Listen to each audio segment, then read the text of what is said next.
میں کہتا ہوں اگر کسی شخصیت کو پرکھنا ہو تو یہ شخصیت کیسی ہے، اس شخصیت کا مقام کیسا ہے، 4 چیزوں کو دیکھا جاتا ہے.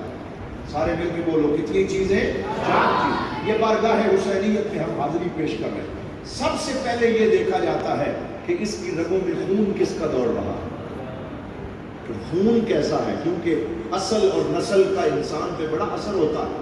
پھر یہ دیکھا جاتا ہے کہ اس بندے کو ماحول کیسا ملا. بڑے اچھے لوگوں کو اگر ماحول ٹھیک نہ ملے خراب ہو جاتے ہیں. پھر یہ دیکھا جاتا ہے کہ اس کو استاد کیسا ملا، کیونکہ اگر استاد اچھا نہ ہو تو شاگرد اچھا ہو سکتا نہیں. پھر یہ دیکھا جاتا ہے کہ اس نے نصاب تعلیم کون سا پڑھا ہے، سلیبس کون سا پڑھا ہے، خون کون سا ہے، ماحول کون سا ہے، استاد کون سا ہے، نظام تعلیم کون سا ہے. جب ان 4 پیمانوں پہ امام حسین کی سیرت کو پرکھا جاتا ہے، انسان کا سر ادب سے جھک جاتا ہے کہ ان کی رگوں میں وہ خون دوڑ رہا ہے.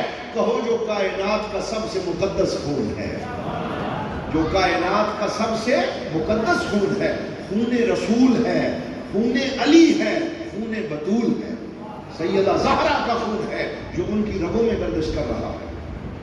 اور یہ وہ خون ہے، اللہ یہ وہ خون ہے جس کے بارے میں حضرت سیدنا جابر بن عبداللہ فرماتے ہیں کہ ایک دن سرکار نے پچھنے لگوائے. یہ پچھنے ہوتے ہیں جسے حجامہ کہتے ہیں، اور یہ حجامہ حضور کی سنت ہے. سارے مل کے کہہ دو صلی اللہ علیہ وسلم. یہ علاج کا طریقہ ہے، آپ جانتے ہیں، اور سرکار نے زندگی میں کئی دفعہ خود اس علاج کو کروایا اور فرمایا کہ یہ اس سے علاج کروایا کرو، اس سے انسان کا جسم بیماریوں سے پاک ہو جاتا ہے. تو سرکار نے اپنے جسم پہ حجامہ کروایا، حضور کا مقدس خون نکلا، ایک پیالے میں جمع کیا گیا. اب سرکار کے جسم میں کوئی فاضل خون نہیں تھا، کوئی اضافی خون نہیں تھا کہ جسے نکالنے کی ضرورت پیش آئے.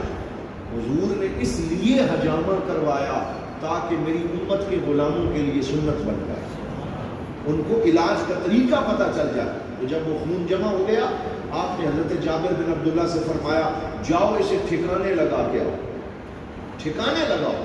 حضرت جابر لے کے گئے. کہتے ہیں میں سوچتا رہا کہ ٹھکانے کہاں لگاؤں، میری غیرت یہ گوارا نہیں کر سکتی کہ خون سرکار کا ہو اور زمین کے حوالے کر دوں یا پانی میں ڈال دوں یا کسی کنویں میں ڈال دوں.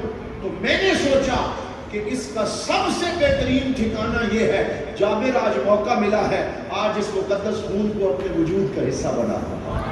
میں نے بسم اللہ پڑھی اور سرکار کے اس خون کو پی لیا. یہ حضرت جابر فرماتے ہیں.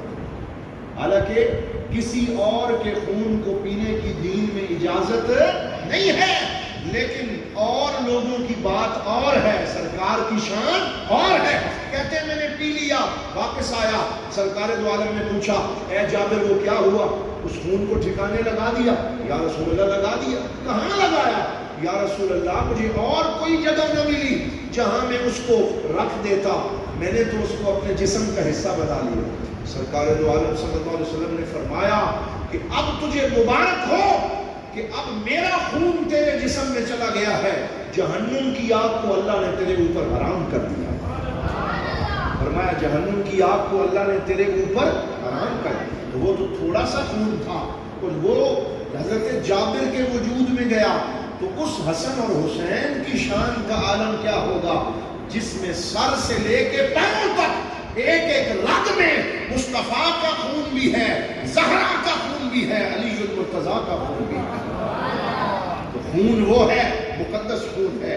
اسی لیے اعلیٰ حضرت بولے، فرمایا تیری نسل پاک میں ہے بچہ بچہ نور کا، تو ہے عین نور تیرا سب گھرانہ نور کا.